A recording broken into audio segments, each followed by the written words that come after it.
और खाना खाते समय, खाना बनाते समय अपने हाथों को साबुन से जरूर धोएं। और अब गंदगी किस कारण फैल सकती है गांव में, इस विषय की चर्चा शाइस्ता बहन आपसे करेंगी। ठीक है, अभी हम देखते हैं कि हमारे गांव में जो कहाँ कूड़ा ज्यादा रहता है, जिससे गंदगी होती है ना। अपना गांव का एक नक्शा बनाते हैं। आप बताइए अपने गांव में कहाँ जैसे ज्यादा वो रहती है ना, कूड़ा उड़ा रहता है। जैसे यहाँ से चले प्रधान जी के घर को, और फिर उसके बाद बच्चे नाली में लैट्रिन कर लेते हैं। अभी देखना कहाँ कूड़ी है अपने गाँव में, उस पर ये हल्दी छिड़कती जाना।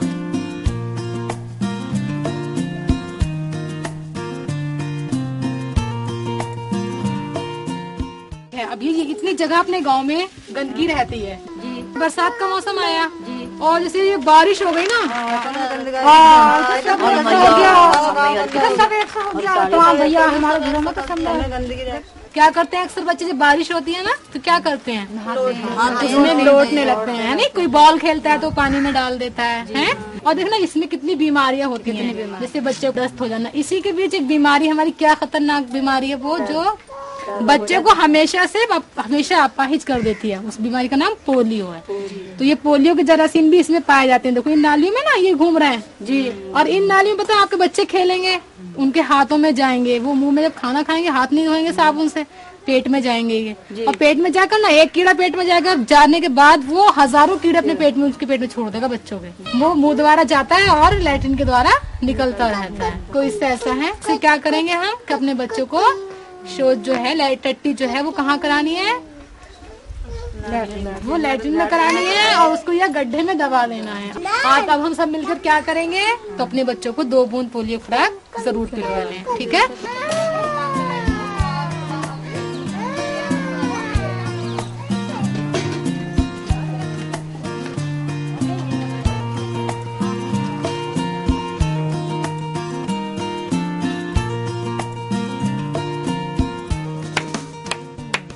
वाह, क्या मजेदार माता बैठक की हमारी सीएमसी बहनों ने। देखा, प्रदर्शन करने से माताओं की सहभागिता बढ़ी, जो काबिले तारीफ थी। अभिवादन करने का तरीका भी लाजवाब था। मानना पड़ेगा, हमारी सीएमसी ने खुद को विषय व सामग्री के साथ अच्छे से तैयार किया था, और माताओं को एक दिन पहले सूचित भी किया था, और सबको बोलने का मौका भी दिया। मुझे तो सबसे अच्छा लगा कि सबकी भ्रांतियों को इज्जत देते हुए चर्चा को आगे बढ़ाया। मगर कविता, अभी भी कुछ बिंदुओं पर गौर करने की आवश्यकता है, जैसे सहभागियों द्वारा चर्चा करके बैठक के विषय को चुनना, अंत में सहभागियों द्वारा चर्चित बिंदुओं को दोहराना। निशा, जरा देखो इन पर्चियों में क्या है। अरे, इसमें तो प्रभावशाली बैठक लिखा है। अच्छा, तो हमारी अगली गतिविधि प्रभावशाली बैठक है। निशा, अब कहाँ चल रही हो? यहीं ताहिरा के गांव। देखते हैं ताहिरा ने कैसी प्रभावशाली बैठक रखी है।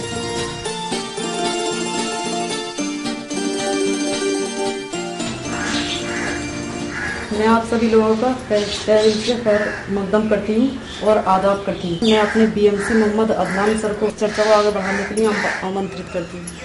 शुक्रिया ताहिरा जी। और चर्चा आगे बढ़ाते हुए मैं अपने साथी से गुजारिश करूंगा कि वो अपना परिचय खुद दें। शुक्रिया। मेरा नाम अंजार अली, मैं NPSP WHO से फील्ड वॉलंटियर मोहम्मदाबाद से हूँ।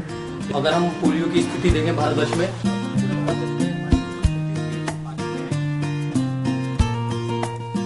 उसमें हम एक चीज और देखना चाहेंगे। जैसे हमारे ये यहाँ पे चार्ट हमने बनाया है CMC में, इसमें ये बच्चे हैं जो पिछले साल पिछले जो राउंड में ये छूट गए, तो हर हाल में ये इस राउंड में ये कवर हो जाए। और एक ये हमारे पप्पू है, पप्पू वही जो नरेश का भाई नहीं, 2 भाई जो है।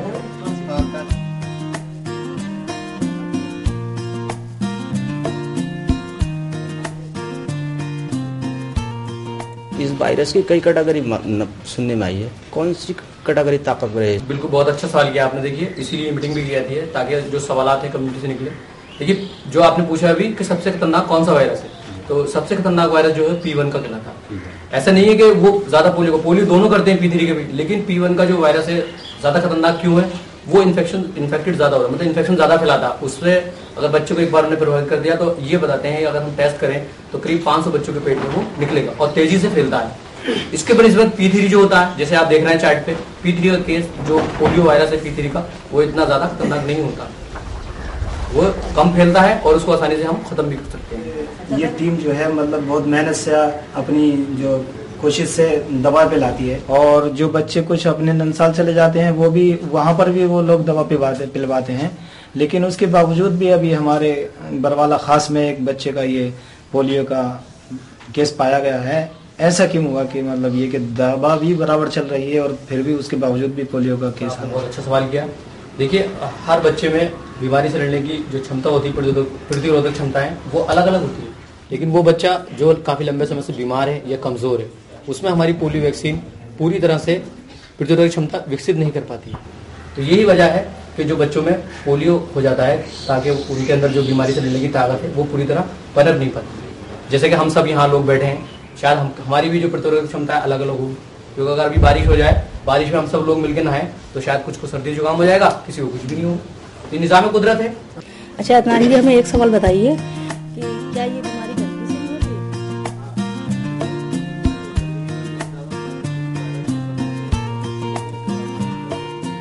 मौलाना साहब क्या जिम्मेदारी लेंगे? मस्जिद से लाउड स्पीकर से ऐलान वगैरह है, सब लोगों को समझाते हैं कि मतलब ये कि आप अपने बच्चों को, छोटे छोटे बच्चों को बूथ पर ले जाओ और दवा पिलवाओ।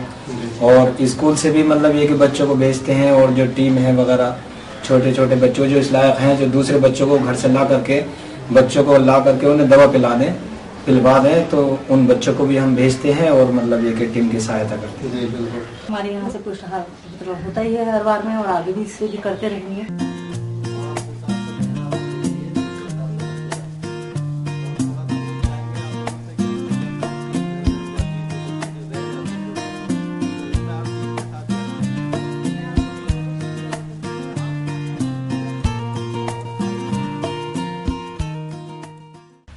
भाई ऐसी भागीदारी रही तो पोलियो को भगाने में अब देर नहीं। हमारी सीएमसी तो बड़ी अप टू डेट थी, उसने तो पूरे क्षेत्र की स्थिति सबके सामने रख दी। क्यों ना हो, हमारी सीएमसी अपने रजिस्टर में पूरे क्षेत्र का लेखा जोखा जो रखती है। और बातों ही बातों में सबने अपनी इच्छा से अपनी जिम्मेदारी भी ले ली। अरे बहन, ऐसा इसलिए हुआ क्योंकि वह समय समय पर सब लोगों से मिलती जो रहती है। मगर मुझे एक बात खटक रही है निशा। कौन सी बात? उनके मन की शंका कुछ अधूरी रह गई। हाँ, विषय की तैयारी भी कुछ कम थी। हमारी सीएमसी में कुछ झिझक भी थी। अगली मीटिंग में पूरी तैयारी के साथ चलेंगे। क्यों बहनों, चलोगी ना? क्यों निशा, स्कूल खुले या नहीं? हाँ, स्कूल तो खुल गए हैं और सीएमसी नुसरत स्कूल में पोलियो क्लास भी कर रही है। नई उमंग की डोर चले पोलियो क्लास की ओर, नई उमंग की डोर चले पोलियो क्लास की ओर।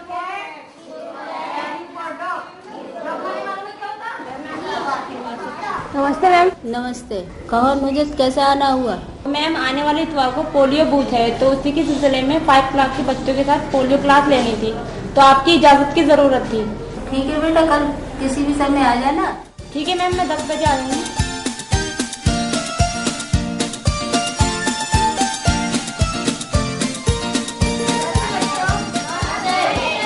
बच्चों, पोलियो कब है आपको मालूम है? आने वाले इतवार को। आपने बताया? मैंने बताया? जी। बहुत अच्छा, आप लोगों को याद था। अच्छा, आज हम पोलियो के विषय में चर्चा करेंगे, ठीक है? जी। आप लोग ये देख रहे हैं बच्चों, ये क्या दिख रहा है? कैसा लग रहा है ये? अच्छा नहीं लग रहा ना? जी।